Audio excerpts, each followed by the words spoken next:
What's going on, guys? It's Thermonic with a brand new Call of Duty Black Ops Colder video, and today we just got new news today about the new zombie outbreak mode, so let's get straight into it. Okay, so first there are two new Ethereum crystal types that are being imported into the game February 25th, Refined and Flawless.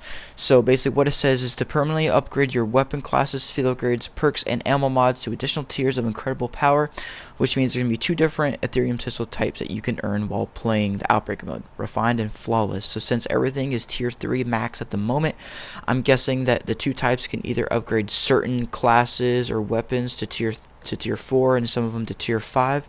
So that's actually pretty cool that we're getting two new Ethereum crystal types. So the very next thing is basically going to explain how the zombie outbreak mode is going to work. So basically how it's going to work is, this is basically what it says on the vlog post. Along up to 3 other operators, your objective is to explore designated regions and the outbreak zone around the Euro Mountains and assist Requiem's other divisions in completing their objectives as the most elite strike team. After each experiment is done, you must either successfully exfil the area or choose to attempt the risk of deadlier encounters, enter rifts through the dark ether to another region to assist with more objectives. So basically, I'll leave the link in the description for the Call of Duty of the new video that just came out today. So basically, once you complete an objective, it'll open a portal to Dark Ether in which you can jump into, and then you will teleport to a new area. Or if you don't want to exfil in that area, based on what it's saying as of what we know right now, you can either go to the Dark Ether and go to a whole new site inside the Dark Ether and try to exfil there and see, and you can earn other rewards. So let's continue. Surrounding these regions, a new aspect of Dark Ether to contend with. First spotted at Firebase Z, the Phase. This supernatural force renders familiar areas deadly and can put previously out of bounds in play. A typical outbreak mission begins with Requiem strike team entering one of these regions via helicopter, armed with a custom starting weapon and field upgrade. A waypoint in the overworld, which also appears on the main map and minimap, marks the location of Requiem's primary research objective with a star. Unlike any other zombies experienced thus far, there are no set paths to and from the objective. Agents can take as much time as they wish to explore the area, searching for rewards either in loot chests, encountering various random events, or activating a trial computer. For a small cost of 500 essence, Requiem agents can also take jump pads found in the region that launch them high in the air, allowing them to reach objectives safely, and if are skilled enough, parachute to collect essence containers during the descent that can cover the cost of their fight fee and then some. No matter how a squad gets to the main experience site, their survival hinges on the successful completing this primary objective. Fail an objective and your mission is over. So defend is going to be obviously one of the things that's going to be happening in Outbreak. So as part of Requiem's research on the Dark Ether, they are curious about the genetic code on the infected. With numerous tests failing due to teams being killed or incomplete samples from the agents who submitted them, your task is to claim a fully intact sample, place it in a device to study, and defend the machine while it uploads data. Depending on the location of the device, numerous strategies for keeping the device online can be effective, like using vehicles in outdoor locations or mid-range weapons for busier locations. No matter where the device is, the usual scattered hordes of the undead will undoubtedly funnel in towards the scanning machine, make close quarters weapons and placeable equipment or support items solid choices for defending it. So basically we do know that we are able to use vehicles while doing this mode, and it seems now that there are some objectives to where you actually have to get something, or there is a thing where it's like an extraction where there's going to be this kind of mini drone bus that's going to be kind of just going through the map that you have to protect the whole time. And so it's kind of just a combination of getting stuff and defending stuff at the same time. So that's actually pretty cool. And escort is the next thing we're going to discuss. Requiem recently developed a fleet of highly advanced yet highly vulnerable rovers to help them detect dimensional portals into the Dark Ether. Your mission is to ensure this rover finds this dimensional portal somewhere in the outbreak zone and gets through it in one piece. For this experiment, it's wished to remind back to your security detail training. Keep the principle at center, move at one unit, and shift to deal with threats as they come. So retrieve is also another aspect that's going to be into the game. Somewhere in the outbreak zone, there are 2 ether harvesting units that have been gathering raw Ethereum from the atmosphere and growing Ethereum crystals inside its containment canisters. These Ethereum containers need to be extracted to a safe location quickly. Fortunately, a nearby set of rockets can carry them away from harm. For this experiment, agents need to carry these canisters to the rockets manually for extraction.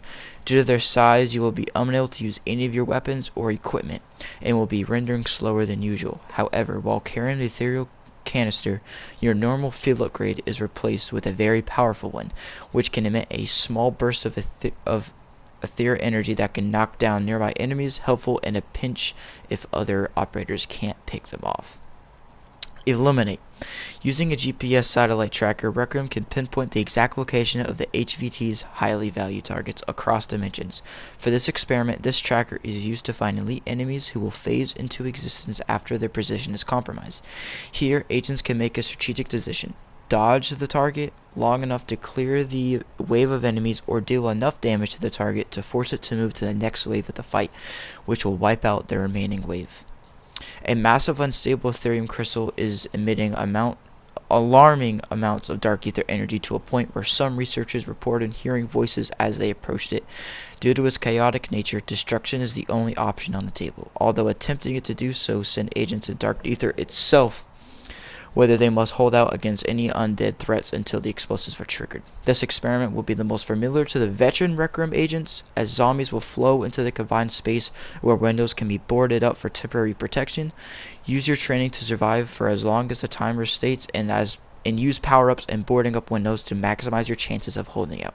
As the outbreak continues to grow, expect to find more types of investigations to complete throughout the Ural Mountains. So the next one is the beacon to exfil, or to not to exfil. So I'm guessing it's kind of like, I'm guessing how a normal zombie map can be, where it gives you an option to exfil, and if you choose not to, you can just keep going. So let's jump into it. After successfully completing an experiment, all agents must move to a mysterious beacon marked somewhere within the region. Just like getting to the objective itself, there is no linear path to the beacon, but the roaming hordes may use some routes more vital than others. Once the beacon is activated, several useful machines will appear. These include a crafting table for creating equipment and support items, an armor for upgrading weapons, as well as the Wonder Fizz, which is just all the perks in the map, and also, of course, the Pack-a-Punch machine.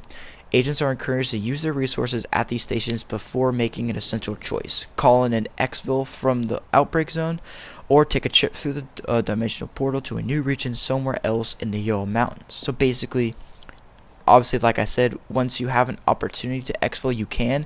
If you don't, based on what it said, a portal will appear. You can go to a new area and just keep on going. Taking the first choice, exfil, works like it does in a round-based Cold War Zombies experience. Get to the exfil zone, eliminate all hostiles so the helicopter can land, hop on board, and leave the area. Doing this successfully will offer additional rewards on top of what was collected in the Outbreak Zone. However, if you take the portal, your squad will begin a new, more challenging mission. Traveling to the next Outbreak region to survive against even more dangerous odds, each trip through the portal amplifies your potential rewards, but also increases the chances of you dying very quickly. No matter which decision your squad makes, however, rewards are saved for every objective completed. So basically, if you complete the first one, you keep those rewards. Let's say you go to the next one and you die, the rewards that you earned for the very first mission, you will be able to keep. So it says the spoils of survival, a whole new meta. So completing main objectives and successfully exfil will both offer large XP rewards, along with 3 types of Ethereum crystals: raw Ethereum crystals, refined Ethereum crystals, and flawless Ethereum crystals. So as you know, raw Ethereum crystals is what we've been earning throughout the entire time in Cold War. You can use them to upgrade all your skills or weapon classes, field upgrades, perks, and ammo mods to the first 3 tiers. Refined, which is one of the 2 new ones, is a more matured crystal structure, which can use to upgrade it to tier 4. The flawless Ethereum crystal is the highest one, which that you can upgrade your stuff to tier 4. I'm sorry, to tier 5. So basically what we've learned is, since there are tiers that can go to 4 and 5, the refined is what you can use to upgrade everything to tier 4, and then the flawless Ethereum crystal is what you can use to go all the way to tier 5. Earning the newer Ethereum crystals won't come easy, as gathering more mature crystals requires more extensive research during a single outbreak infiltration. Refined and flawless Ethereum crystals can also appear as rewards in traditional round-based zombies experiences following the start of Season 2. Okay, so that's basically all that we know as of right now about the Outbreak. I don't expect to get any more news up until the release, only just because we're getting more and more information, because we didn't really expect to get information today, just because it's literally coming on Friday. But we just got a bunch of new news, especially about the new Ethereum crystals that are coming out, because we didn't really know how the upgrading to tier 4 and 5 was going to work, but now we know that the refined can go up to tier 4 and that the flawless can go to tier 5. So that's basically everything that we know as of right now. If any new news come out, you guarantee that I will definitely cover that.